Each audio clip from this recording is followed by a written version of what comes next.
Assalamualaikum warahmatullahi wabarakatuh.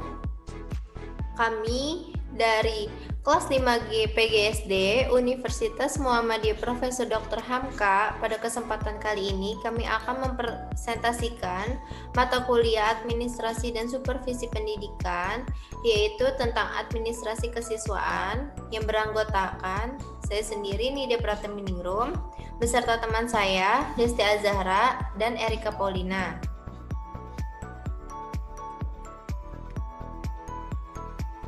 Pengertian administrasi kesiswaan. Administrasi kesiswaan adalah proses pengolahan kegiatan dari hal-hal berhubungan dengan siswa untuk mencapai pendidikan secara maksimal. Selanjutnya akan dijelaskan dengan teman saya Desti Azahra.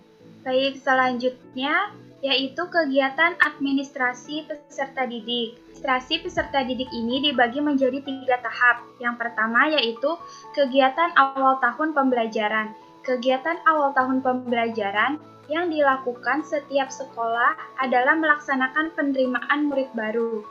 Penerimaan murid yang memasuki persyaratan-persyaratan yang ditentukan oleh sekolah. Nah, dalam kegiatan awal tahun pembelajaran ini terbagi menjadi 2 tahap. Yang pertama, penerimaan siswa baru. Dalam penerimaan siswa baru ini terbagi lagi menjadi 2 tahap, yaitu pertama, menentukan penempatan daya tampung sekolah. Dalam menentukan penempatan daya tampung sekolah dapat dilakukan dengan formula yaitu DIT sama dengan BB dikali MB dikurang ATK dengan keterangan DIT adalah daya tampung, BB adalah banyaknya bangku, MB adalah muatan bangku, dan ATK adalah anak tinggal kelas. Selanjutnya, ada penetapan syarat calon siswa. Syarat calon siswa sudah ditetapkan berdasarkan Permendikbud nomor 17 tahun 2017 tentang penerimaan peserta didik baru pada TK, SD, SMP, SMA, dan SMK atau bentuk lainnya yang sederajat. Khususnya pada bagian kedua tentang persyaratan. Dan tahap kedua yaitu penempatan panitia penerimaan siswa baru. Yang kedua yaitu selama tahun pelajaran. Kegiatan setelah murid diterima di sekolah adalah membina murid tersebut sehingga berkembang sesuai dengan kemampuannya dan sesuai dengan tujuan sekolah.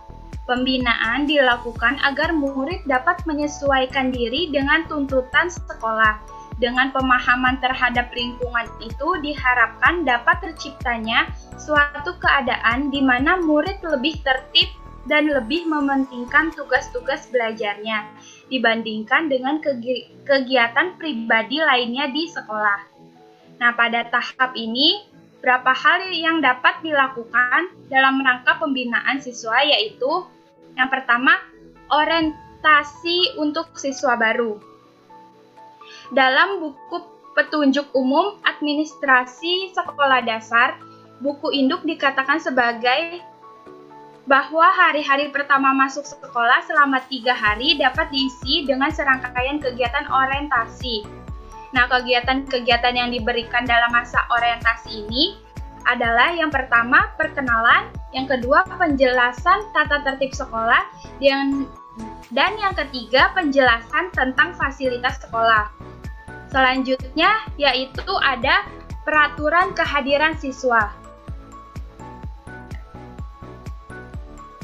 Kehadiran siswa dapat digunakan untuk bahan pertimbangan penilaian dan atau kenaikan kelas siswa.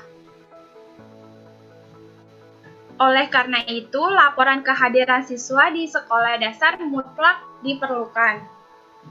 Selanjutnya ada promosi dan mutasi siswa. Promosi atau kegiatan kenaikan kelas adalah perpindahan murid dari satu kelas ke kelas lainnya yang lebih tinggi setelah memenuhi persyaratan tertentu. Sedangkan mutasi adalah perpindahan murid dari satu sekolah ke sekolah lainnya karena alasan-alasan tertentu.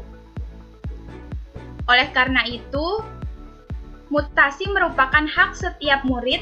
Oleh karenanya memberikan kesempatan kepada murid yang akan menggunakan haknya itu. Yang selanjutnya ada tata tertib sekolah.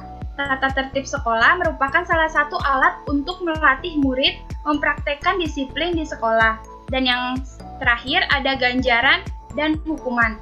Ganjaran adalah imbalan yang menyenangkan yang diterima murid karena prestasinya dalam berusaha untuk mengerjakan sesuatu, sedangkan hukuman adalah imbalan yang tidak menyenangkan yang harus diterima murid akibat tingkah laku mereka dinilai sekolah dengan tidak pada tempatnya.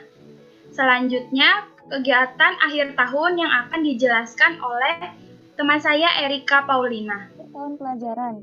Pengertian, adapun kegiatan pada akhir tahun yaitu pelaksanaan ujian seperti ujian nasional dan ujian akhir semester. Administrasi yang dilakukan berhubungan dengan kegiatan tersebut. Di antaranya, 1. Pelaksanaan ujian nasional. Yang kedua, kenaikan kelas. Instrumen administrasi. Untuk mempermudah dan memperlancar jalannya administrasi peserta didik, maka perlu ditunjang oleh berbagai instrumen.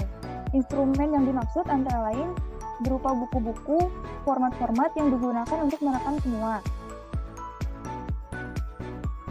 Contoh-contoh dari instrumen tersebut adalah yang pertama buku induk. Buku induk merupakan buku pokok karena di dalamnya memuat semua informasi yang dianggap lengkap mengenai keadaan siswa. Informasi tersebut dapat meliputi identitas pribadi siswa sampai pada informasi nilai-nilai hasil belajar yang diperoleh siswa selama belajar di sekolah yang bersangkutan. Yang kedua, buku kleper. Buku ini berfungsi untuk membantu buku induk membuat data murid yang penting-penting. Yang ketiga, buku keadaan siswa. Buku ini menggambarkan keadaan jumlah keseluruhan siswa di sekolah. Biasanya, gambaran keadaan siswa di suatu sekolah akan terus teridentifikasi setiap bulannya. Yang keempat, ada daftar hadir siswa. Daftar hadir siswa ini dibuat untuk mengendalikan keaktifan siswa mengikuti kegiatan sekolah. Yang kelima, ada file penyimpanan berkas siswa. Berkas-berkas yang sifatnya terlepas-lepas perlu diarsipkan dengan baik oleh sekolah. Misalnya, fotokopi STTB, akte kelahiran, surat keterangan pindah, dan sebagainya. Semua berkas itu sebaiknya dibundelkan menurut masing-masing. Itu akan mudah ditemukan bila diperlukan.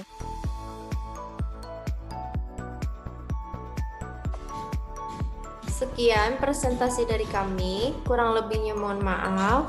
Semoga bermanfaat.